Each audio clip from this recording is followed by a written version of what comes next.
اعوذ باللہ من الشیطان الرجیم بسم اللہ الرحمن الرحیم الحمدللہ رب العالمین ثم الصلاة والسلام علی سیدنا و نبینا و مولانا بالقاسم محمد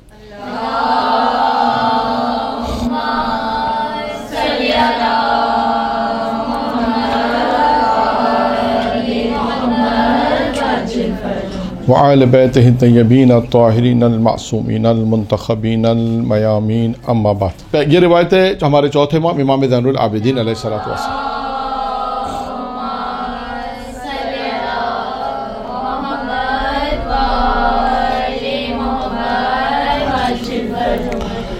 کہ چوتھے امام نے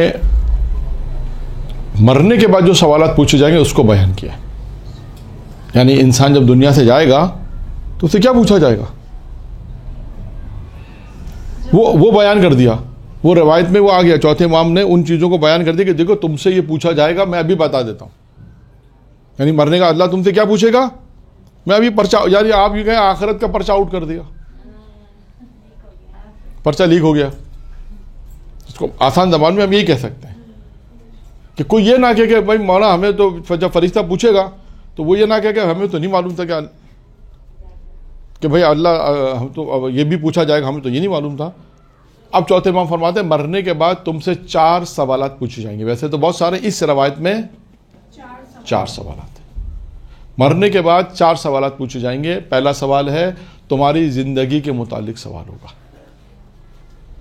کہ تم نے پوری زندگی کیسے گزاری، پوری زندگی تم نے کیسے گزاری۔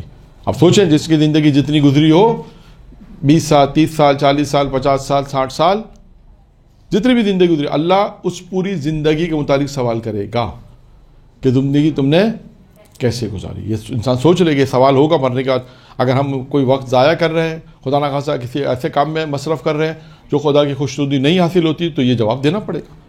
تو اس سے اندازہ کرے کہ انسان اپنی زندگی کو، تبھی معصومین کی وہ روایتیں بھی آتی ہیں اس کے ذمہ آئیں گی کہ اپنی زندگی اپنی زندگی کو 4 حصوں میں تقسیم کرو، ہے نا۔ ایک حصہ انسان عبادت میں، ایک انسان آرام میں، ایک انسان گھر کے کام کاج میں، مصروفیت میں۔ یہ سب کیوں ہے؟ یہ سب چیزیں اسی لیے مرتب ایک انسان اپنی زندگی کو مرتب کرے، ایک حصہ عبادت میں نکالے، خدا کی عبادت کا وقت نکالے۔ اب آپ سوچیں جس کی زندگی جتنی بڑھ رہی ہے کتنا اس کو حساب دینا پڑے گا۔ خدا کی بارگاہ میں جائیں، پوچھیں گے، پروردگار پوچھیں گے تم نے زندگی کیسے گزاری، چلو بھائی آ جاؤ بھیا۔ اب انسان سوچے گا کہ میں نے زندگی میں کتنے کام کیے، اچھے کام کیے تو انسان مطمئن ہوگا، کچھ تھوڑا بہت مطمئن ہوگا کہ میں نے تو زندگی میں اچھے کام کیے، انشاءاللہ وہ جواب دے گا۔ لیکن اگر پوری خدا نہ خواستہ اگر وہ کام کیے جو اللہ کی خوشنودی نہیں تھی جس میں، تو انسان کو پھر وہاں پہ جواب دینا بھاری پڑے گا۔ تو پہلا سوال کس کا ہوگا؟ انسانی زندگی کا، پوری زندگی ہوتا ہے۔ دوسرا سوال ہوگا، چوتھے امام فرماتے ہیں دوسرا سوال ہوگا تمہاری جوانی کے متعلق، خاص جوانی کے متعلق۔ تم نے اپنی جوانی کس طرح گزاری، کن کاموں میں گزاری۔ تبھی کہا جاتا ہے کہ جوانی کی عبادت جو ہے وہ بڑھاپے کی عبادت سے بہتر ہے۔ پہلے بھی میں نے پچھلے لاسٹ 2 درسوں میں مثالیں دی تھیں، اس کی بہت ساری مثالیں آ چکی ہیں۔ تو یہ کہ اب انسان یہ سوچ لے کہ مرنے کے بعد جو سوالات ہوں گے یہ ابھی سے بتا دیے ہیں۔ تو پہلا سوال تمہاری زندگی کے متعلق سوال ہوگا۔ دوسرا سوال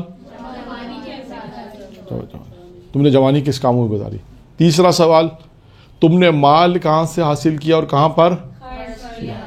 یہ دیکھیں تیسری روایت ہے جس میں مال کا ذکر آیا ہے قدرتی۔ آپ دیکھیں آج جو روایتیں آ رہی ہیں اس میں تکرار ہو رہی ہے، کسی اور جیسے مال وہی ہے، اس کیوں خلق کیا، محبت کرے گا تو کیا ہوگا، اور پوچھا جائے گا۔ اگر آپ اس کی ترتیب دیکھیں تو بہت اچھی ترتیب بن رہی ہے، دیکھیں نا۔ اگر آپ اس کی ترتیب دیکھیں، حدیثوں کی ترتیب سے اگر آپ دیکھیں تو بہت اچھی ترتیب ہے۔ پہلی ترتیب میں یہ بیان کیا مال کو کیوں خلق کیا گیا، تو بتایا کہ اس لیے خلق کیا گیا اللہ کی راہ میں خرچ کرو۔ دوسری حدیث میں اگر اس کو ترتیب سے پڑھیں تو پیغمبر نے بتایا کہ دیکھو اگر مال سے محبت کرو گے، مال سے محبت ہوگا تو آخرت تو حساب و کتاب کو بھول جاؤ گے۔ پھر اس روایت کو دیکھیں، اس میں کیا فرمایا، چوتھے امام نے فرمایا کہ دیکھو مرنے کا تم سے اس مال کے متعلق پوچھا جائے گا، یعنی تم نے مال کہاں سے کمایا، کہاں خرچ کیا۔ یعنی اس سے اندازہ کریں کہ انسان کو اگر کمانا بھی ہے تو اللہ کے حکم کے مطابق، خرچ کرنا ہے تب بھی اللہ کے، اب آپ سوچیں اپنی زندگی میں ذرا ہم توجہ کریں کہ ہم اگر اپنی زندگی میں جو بھی خرچ کرتے ہیں، اپنی زندگی میں جو بھی ہمارے فنکشنز ہوتے ہیں، اس میں ہم جو خرچ کرتے ہیں، ضائع تو کرتے ہیں، اس کا حساب دینا پڑے گا. ضائع تو ہوتا ہی ہے. اگر اللہ کی ناراضگی ہے تو حساب بھی دینا پڑے گا اس کا. اللہ کی اگر مخالف، اگر خدا نہ خاصا ایسا کام ہے جو خدا کو خوشنودی نہیں کرتا، مخالف پروردگار ہے، تو اس کا روز قیامت جواب دینا پڑے گا. خدا کہے گا مال تمہارا ہے، مال اگرچہ وہ بھی اللہ نے خلق کیا ہے، لیکن اللہ کہے گا اسے کماؤ، اس مال کو حاصل کرو، لیکن حلال طریقے سے حاصل کرو اور خرچ بھی.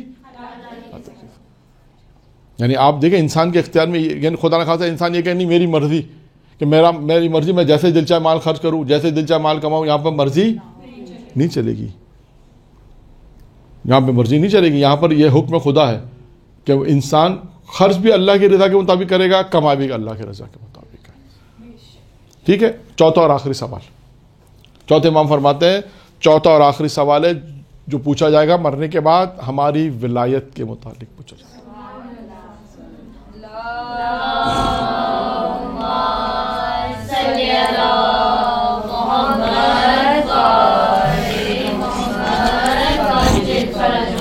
چار سوالات ہیں جو مرنے کے بعد پوچھے جائیں گے.